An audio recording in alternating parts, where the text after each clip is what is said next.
Assalamualaikum warahmatullahi wabarakatuh. Saya Ita Nurayati dari kelas PTIK 3B.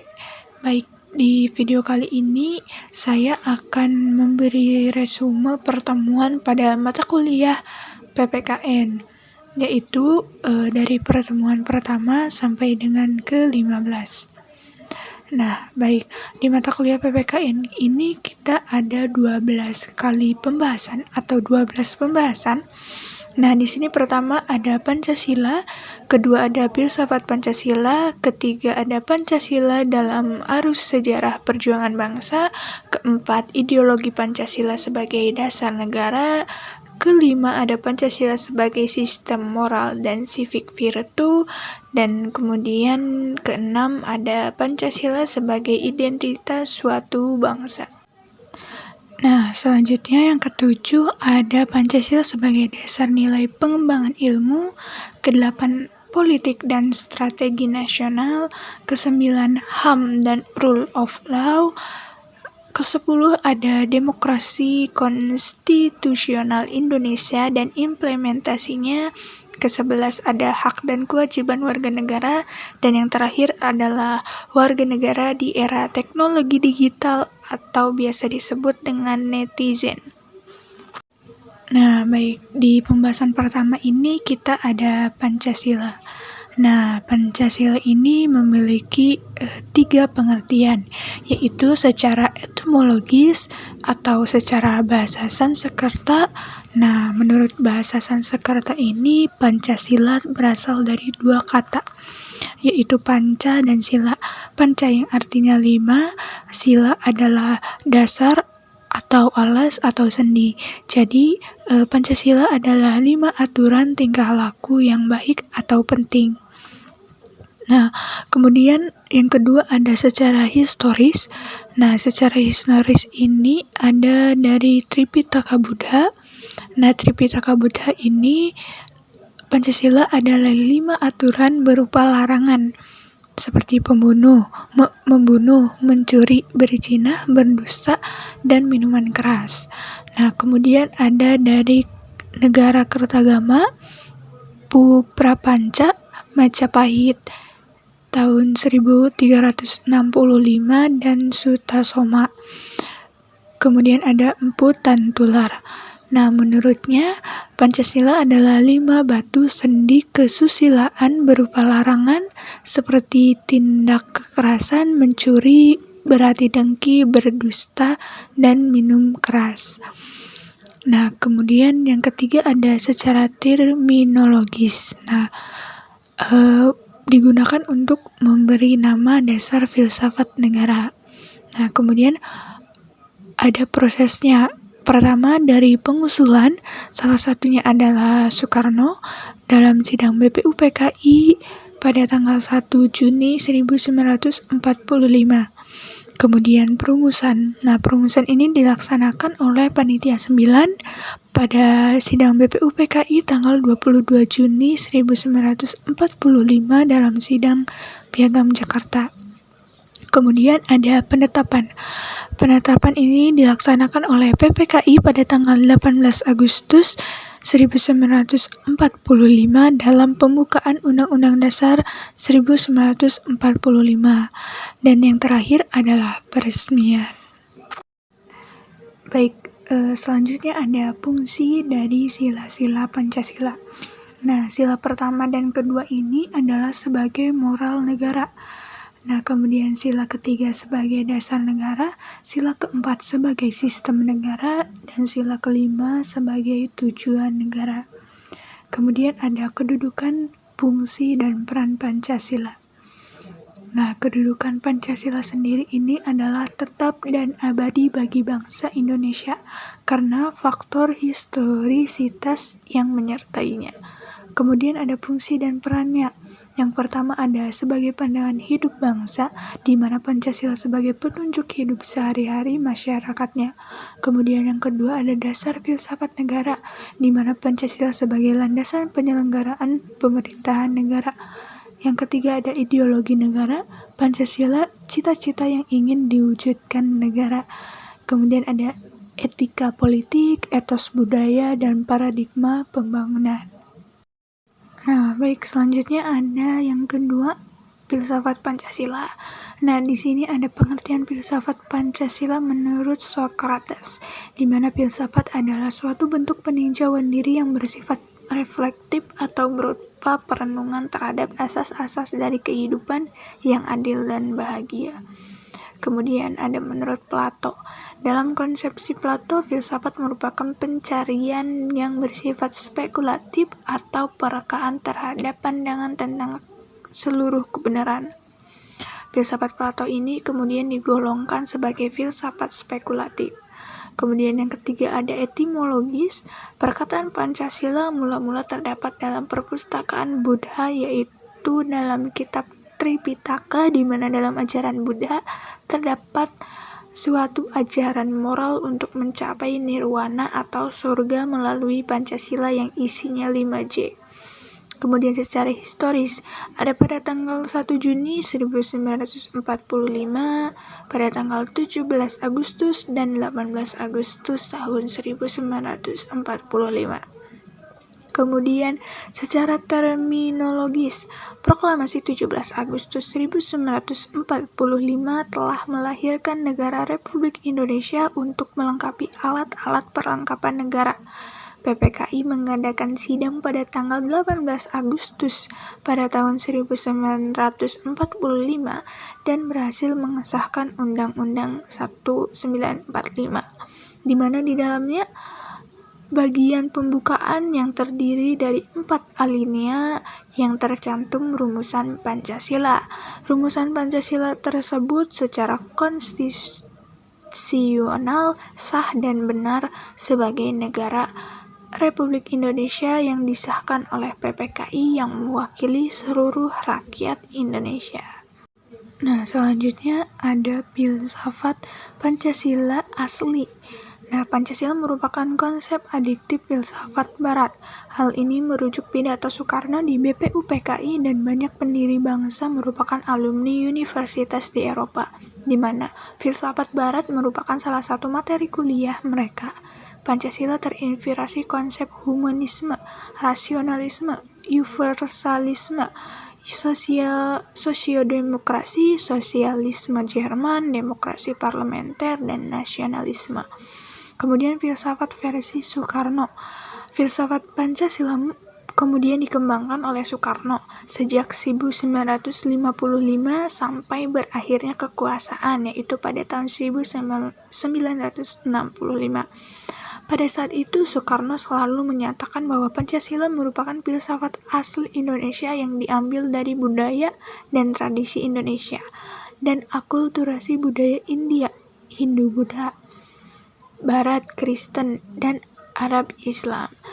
Menurut Soekarno, ketuhanan adalah asli berasal dari Indonesia. Keadilan sosial terinspirasi dari konsep Ratu Adil. Soekarno tidak pernah menyinggung atau mempropagandakan persatuan. Kemudian filsafat versi Soeharto. Oleh Soeharto, filsafat Pancasila mengalami Indonesiasi melalui filsuf-filsuf yang disponsori Depdikbud. Semua elemen Barat disingkirkan dan diganti interpretasinya dalam budaya Indonesia, sehingga menghasilkan Pancasila truly Indonesia. Semua sila dalam Pancasila adalah asli Indonesia, dan Pancasila dijabarkan menjadi lebih rinci, yaitu butir-butir Pancasila.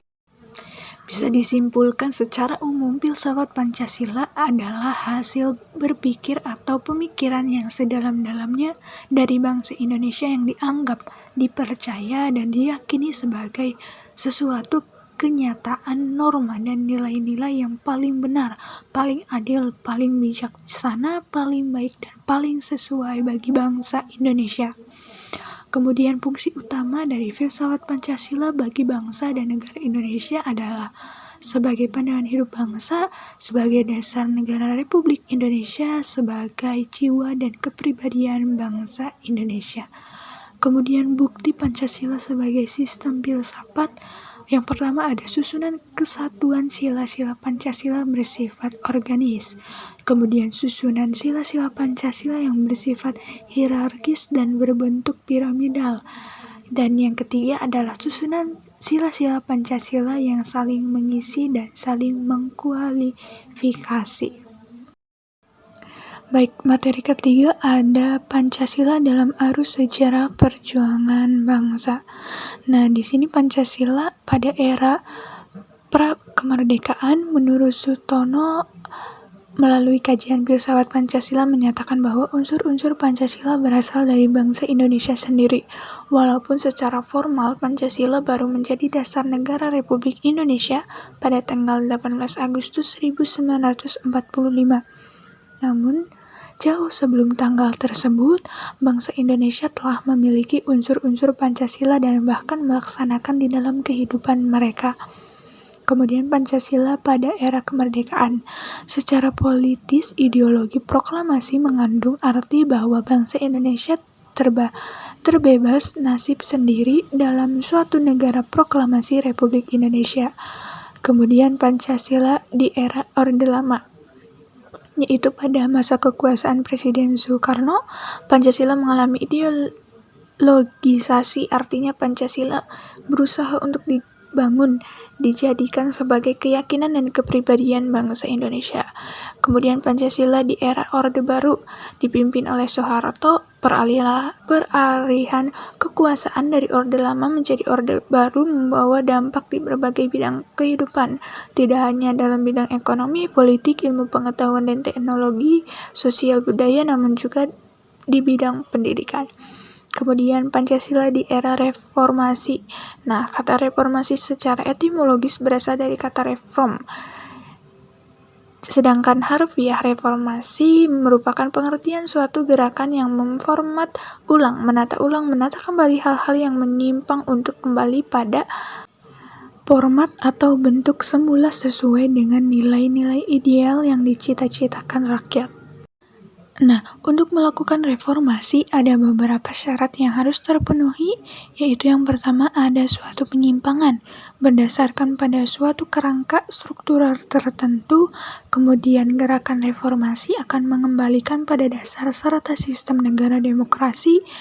Keempat, ada reformasi dilakukan ke arah suatu perubahan kondisi serta keadaan yang lebih baik, dan reformasi dilakukan dengan suatu dasar moral dan etika sebagai manusia yang berketuhanan yang Maha Esa, serta terjaminnya persatuan dan kesatuan bangsa. Baik, yang keempat ada ideologi Pancasila sebagai dasar negara. Nah, di sini ada negara. Nah, negara ini memiliki dasar negara yang biasa disebut dengan ideologi. Kemudian ideologi yang kita ketahui ada 3, yaitu ideologi sosialisme, ideologi liberalisme, dan ideologi Pancasila. Nah, ideologi yang digunakan di Indonesia yaitu Pancasila, yang merupakan kumpulan nilai atau norma yang berdasarkan sila-sila Pancasila dan merupakan pandangan hidup seluruh bangsa Indonesia. Pancasila sebagai ideologi hakikatnya adalah sumber dari segala sumber hukum. Nah, kemudian dasar hukum Indonesia yaitu Undang-Undang Dasar 1945. Nah, menurut Undang-Undang Dasar 1945, Indonesia merupakan negara kesatuan yang berbentuk republik sesuai dengan Undang-Undang Dasar 1945 Pasal 1 Ayat 1. Baik, selanjutnya adalah Pancasila sebagai pandangan hidup bangsa yang memiliki pengertian bahwa petunjuk atau pedoman hidup bangsa Indonesia. Nah, kemudian ada filosofi Pancasila sebagai filsafat Pancasila dan negara Indonesia, di mana hasil pemikiran bangsa Indonesia yang dianggap dipercayai dan paling sesuai dengan bangsa Indonesia. Kemudian yang ketiga, Pancasila sebagai jati diri bangsa, way of life, dan pandangan hidup, petunjuk hidup, dan petunjuk arah semua kegiatan atau aktivitas hidup dan kehidupan segala bidang. Baik, di materi kelima ada Pancasila sebagai sistem moral dan civic virtue. Nah, konsep moral. Moral sendiri adalah sebuah kebiasaan yang muncul di dalam kehidupan masyarakat. Moral juga diartikan sebagai ajaran tentang apa yang dilarang dan apa yang wajib dilakukan oleh manusia agar menjadi baik dan biasanya muncul dalam kehidupan bermasyarakat. Moral harus diiringi dengan etika. Nah, Pancasila sebagai moral, maksudnya adalah Pancasila adalah 5 nilai moral yang terdapat dalam butir-butir Pancasila. Pancasila juga diyakini sebagai moral bangsa itu sendiri, karena kenyataannya Pancasila adalah suatu keseluruhan unsur-unsur bersama berbagai moral di Indonesia. Nah, kemudian ada konsep etika. Etika adalah nilai atau filsafat tentang moralitas. Etika tidak sama dengan moral. Orang yang baik, etikanya belum tentu moralnya juga baik. Setiap orang memiliki moralitas, tetapi tidak berarti setiap orang memiliki etika.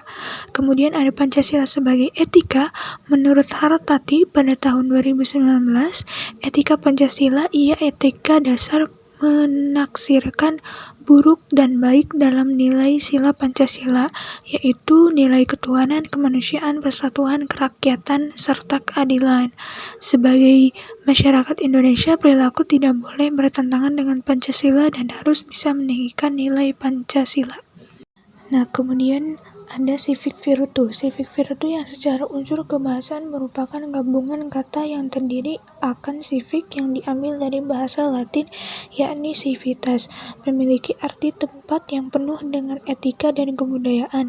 Sedangkan kata virtue juga diambil dari bahasa Latin, yakni virtus yang diterjemahkan menjadi kebaikan, sehingga secara umum civic virtue merupakan kebijakan moral sosial menekankan kepentingan publik dan mengalihkan kepentingan pribadi ke ranah publik. Kemudian ada Pancasila sebagai civic virtue. Di era industri 4.0 membawa perubahan yang signifikan di sektor teknologi. Di beberapa negara sudah maju di era society 5.0 dan di mana akan menikmati kehidupan bermasyarakat tanpa mengendahkan teknologi. Selain itu, di dalam ajaran agama Islam, hal ini dikenal dengan Itsara. Dan dalam Pancasila, hal ini merupakan pengamalan sila ketiga dari Pancasila, yaitu Persatuan Indonesia. Kemudian yang keenam ada Pancasila sebagai identitas suatu bangsa. Nah, pengertian identitas nasional secara terminologis adalah suatu ciri yang dimiliki oleh suatu bangsa yang secara filosofis membedakan bangsa Indonesia dengan bangsa lain. Pancasila sebagai identitas nasional sebagai kepribadian bangsa yang dapat mendorong bangsa Indonesia agar tetap berjalan sesuai relnya, tetapi tidak melawan arus globalisasi, melainkan bangsa menjadi lebih cermat dan bijak dalam menjalani dan menghadapi tantangan dan juga peluang yang ada. Pancasila sebagai identitas nasional karena bangsa Indonesia salah satu dari masyarakat internasional yang punya sejarah dan prinsip yang berbeda dengan bangsa-bangsa di dunia. Kemudian faktor pembentuk Pancasila sebagai identitas nasional ada faktor objektif dan faktor subjektif. Peran Pancasila sebagai identitas nasional, peran Pancasila sebagai identitas dan nilai luhur bangsa merupakan Pancasila mempunyai ciri khas yang melekat pada tubuh masyarakat Indonesia. Kemudian peran Pancasila sebagai wujud modal sosial bangsa. James Coleman, sebagaimana yang dikutip oleh Francis Fukuyama dalam bukunya Trust the Social dan Creation dan Prosperity tahun 1995, mendefinisikan modal sosial sebagai kemampuan masyarakat bekerja sama untuk mencapai tujuan bersama di dalam berbagai kelompok organisasi. Kemudian yang ketujuh ada Pancasila sebagai dasar nilai pengembangan ilmu. Konsep dan urgensi Pancasila sebagai dasar nilai pengembangan ilmu. Pancasila sebagai sistem nilai acuan, kerangka berpikir, pola acuan berpikir, dan jelasnya sebagai sistem nilai yang dijadikan kerangka landasan, kerangka cara, dan sekaligus arah atau tujuan bagi yang menyandangnya sebagai Pancasila. Menjadi kaidah penuntun dalam membangun hukum nasional. meliputi pemahaman-pemahaman sebagai berikut. Pertama, bahwa setiap ilmu, pengetahuan, dan teknologi atau iptek yang dikembangkan di Indonesia haruslah tidak bertentang dengan nilai-nilai yang terkandung dalam Pancasila. Kemudian kedua, bahwa setiap perkembangan iptek harus didasarkan enggan nilai Pancasila sebagai faktor internal. Ketiga, ada nilai-nilai Pancasila berperan sebagai rambu normatif bagi pengembang iptek di Indonesia. Keempat, bahwa setiap pengembang iptek harus berakar dari budaya dan ideologi bangsa Indonesia sendiri atau lebih dikenal inteligensi ilmu-ilmu. Alasan diperlukan Pancasila sebagai dasar nilai pengembangan ilmu adalah kerusakan lingkungan yang ditimbulkan oleh iptek. Pencaburan sila-sila Pancasila sebagai dasar nilai pengembangan iptek dapat menjadi sarana untuk mengontrol dan mengendalikan kemajuan iptek. Nilai-nilai kearifan lokal yang menjadi simbol kehidupan di berbagai daerah mulai digantikan dengan gaya hidup global. Kemudian menggali sumber historis, sosiologis, politis tentang Pancasila sebagai dasar nilai pengembangan ilmu di Indonesia. Sumber sosiologis di manakala iptek tidak sejalan dengan nilai ketuhanan dan kemanusiaan akan terjadi penolakan. Sumber historis dalam pembukaan Undang-Undang Dasar 1945 terkait dengan mencerdaskan kehidupan bangsa itu haruslah berdasarkan pada Pancasila. Sumber politis sebagai dasar nilai pengembangan iptek lebih bersifat apologis karena hanya memberikan golongan kepada kaum intelektual untuk menjabarkan nilai-nilai Pancasila. Nah, beberapa bentuk tantangan terhadap Pancasila sebagai dasar pengembangan iptek di Indonesia adalah kapitalisme, globalisasi, komensarisme, dan pragmatisme. Kemudian yang kedelapan ada politik dan strategi nasional. Konsep politik nasional. Politik nasional adalah asas haluan usaha kebijakan tindakan dari negara dalam melakukan pembinaan, perencanaan, pengembangan, pemeliharaan, pengendalian, dan menggunakan potensi nasional, sumber daya nasional, dan sarana serta prasarana nasional untuk mencapai tujuan nasionalnya. Konsep strategi nasional. Strategi nasional adalah perencanaan yang memutuskan sesuatu untuk kepentingan negara. Politik dan strategi pertahanan nasional harus berjalan selaras. Strategi nasional dirancang untuk menjawab kepentingan nasional negara tersebut. Setiap strategi di masing-masing negara berbeda karena kebijakan dan kebutuhan masyarakat di setiap negara berbeda-beda satu sama lain. Kemudian ada geopolitik dan geostrategi. Geopolitik diartikan sebagai sistem politik atau peraturan-peraturan dalam wujud kebijaksanaan dan strategi nasional yang didorong oleh aspirasi nasional. Geostrategi adalah perumusan strategi nasional untuk memperhitungkan kondisi dan konstelasi geografis sebagai faktor utamanya. Kemudian hubungan geopolitik dan geostrategi adalah geopolitik Indonesia dituangkan dalam salah satu doktrin nasional yang disebut wawasan Nusantara dan politik luar negeri bebas aktif. Sedangkan geostrategi Indonesia diwujudkan melalui konsep ketahanan nasional yang bertumbuh pada perwujudan kesatuan ideologi, politik, ekonomi, sosial budaya, dan pertahanan keamanan. Kemudian yang kesembilan ada HAM dan Rule of Law. HAM atau hak asasi manusia adalah hak yang melekat pada hakikat dan keberadaan manusia sebagai makhluk Tuhan yang Maha Esa dan merupakan anugerahnya yang wajib dihormati, dijunjung tinggi, dan dilindungi oleh negara, hukum pemerintah, dan setiap orang demi kehormatan serta perlindungan hakikat dan martabat manusia.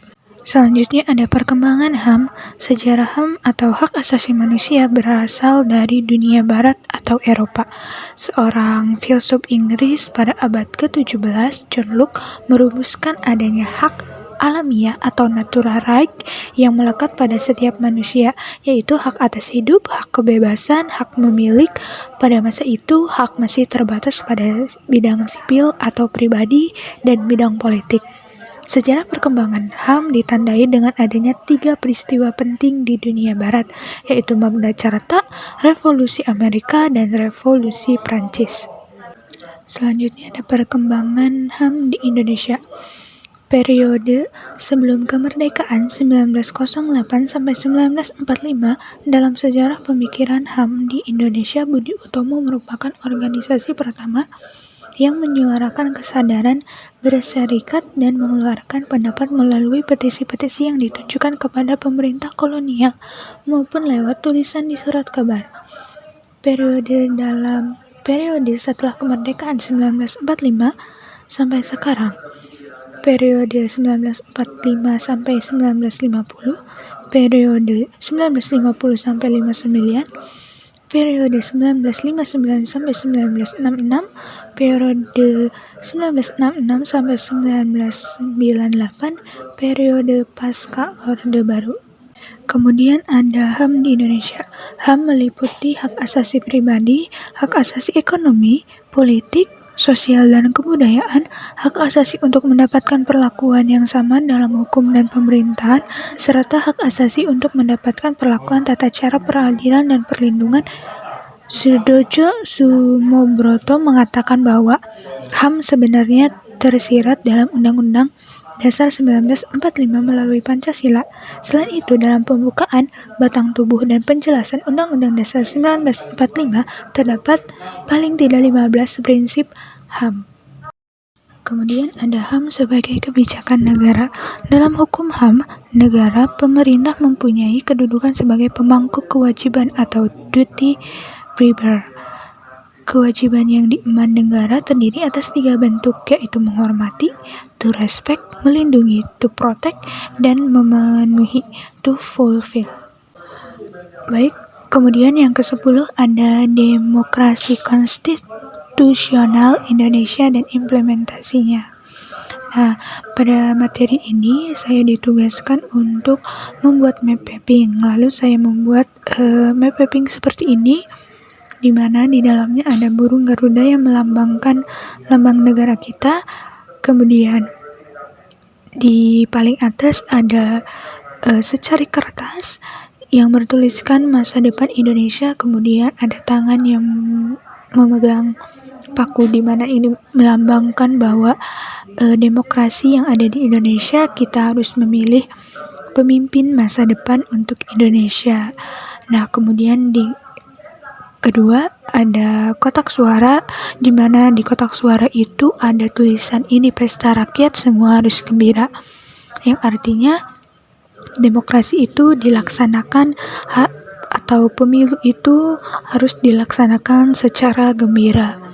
Kemudian di paling bawah ini ada gambar 2 orang, yang satu ini calegnya atau calon daripada pemilu, kemudian ada kita sebagai masyarakat, kemudian ada bertuliskan ingat pilih saya, yang tidak bisa kita pungkiri bahwa proses pemilu yang ada di kita memang seperti ini. Baik, di pembahasan ke-11 kita ada hak dan kewajiban warga negara. Hak warga negara adalah hak warga negara, bisa diartikan sebagai semua hal yang diperoleh atau didapatkan seorang warga negara, baik dalam bentuk kewenangan maupun kekuasaan. Kewajiban warga negara. Sementara itu, kewajiban adalah hal-hal yang wajib dilakukan sebagai anggota masyarakat. Umumnya, kewajiban merupakan hal yang harus dilakukan agar bisa mendapatkan hak kita. Hak dan kewajiban berdasarkan Pancasila. Yang pertama, pada sila pertama, berhak memeluk agama dan kepercayaan sesuai pilihan dan keyakinan masing-masing. Sila kedua, berhak mendapatkan keadilan di mata hukum. Sila ketiga, berhak ikut serta dalam bela negara. Sila keempat, berhak mengeluarkan pendapat. Sila kelima, berhak mendapatkan pengayoman dari orang lain dan pemerintah. Hak dan kewajiban warga negara Indonesia berdasarkan konstitusi. Setiap warga negara memiliki hak bahkan semenjak lahir. Hak yang dimiliki oleh warga negara semenjak lahir disebut dengan hak dasar atau hak asasi. Hak ini bersifat universal dan tidak dapat diambil oleh atau disuntik oleh pihak manapun. Hak warga negara dalam Undang-Undang Dasar 1945 Pasal 27, hak warga negara Indonesia dalam Pasal 27 Ayat 2 berbunyi, setiap warga negara berhak atas pekerjaan dan penghidupan yang layak bagi kemanusiaan. Pasal 28A Hak Warga Negara Indonesia. Dalam Pasal 28A berbunyi setiap orang berhak untuk hidup serta berhak mempertahankan hidup dan kehidupannya. Kemudian yang ke-12 ada warga negara di era teknologi digital atau netizen. Definisi generasi digital native atau the native gadget generation merupakan generasi yang lebih banyak menggunakan gadget untuk aktivitas dalam kehidupannya. Ku dan Soulier tahun 2009 dan Gayen 2010, native digital generation memiliki karakteristik menikmati aktivitas dalam lingkungan yang serba online. Cara mendapatkan informasi diperolehkan secara instan. Dalam melakukan aktivitas cenderung bekerja dengan multitasking atau secara paralel dalam kurun waktu bersamaan. Di samping itu pula keinginan agar pendapat mereka dihargai oleh orang lain. Etika berinternet. Netiquette atau netiquette berasal dari kata net yang artinya network dan berarti jaringan atau internet, dan kata etiquette yang artinya etika atau tata nilai yang diterapkan dalam komunikasi dunia siber. Menurut Trulau, netiquette adalah etika berinternet sekaligus perilaku sosial yang berlaku di dunia berdaring. Menurut Nasrullah pada 2016. Kemudian pembelajaran berbasis teknologi digital, kemajuan ilmu pengetahuan dan teknologi telah berpengaruh terhadap penggunaan alat-alat bantu mengajar di sekolah-sekolah dan lembaga-lembaga pendidik lainnya. Dewasa ini pembelajaran di sekolah mulai disesuaikan dengan perkembangan teknologi informasi sehingga terjadi perubahan dan pergeseran paradigma pendidikan menurut Hujayat 2009. Hal ini diidentifikasi bahwa penggunaan teknologi informasi dalam proses pembangunan di kelas sudah menjadi suatu kebutuhan sekaligus tuntutan di era global ini. Kemudian ada analis data penggunaan internet. Dalam laporan bertajuk Profil Internet Indonesia 2022, Asosiasi Penyelenggaraan Internet Indonesia (APJII) menyatakan jumlah penduduk Indonesia yang telah terkoneksi dengan internet pada kurun 2001 sampai 2022 mencapai 210 juta orang. Sebelum pandemi, jumlah penggunaan internet di Indonesia hanya mencapai 175 juta orang. Dan kata lain, selama wabah merebak, jumlah masyarakat yang mengakses internet diperkirakan berjumlah 35 juta orang. Laporan AAJI menunjukkan tingkat penetrasi internet pada periode SMA mencapai 77,02% sebagai perbandingan pada 2018 tingkat penetrasi internet masih 64,80% dan pada 2019 sampai 2020 sekitar 73,70%. Sekian resume yang dapat saya sampaikan, kurang dan lebihnya saya mohon maaf. Wabillahi taufiq wal hidayah. Wassalamualaikum warahmatullahi wabarakatuh.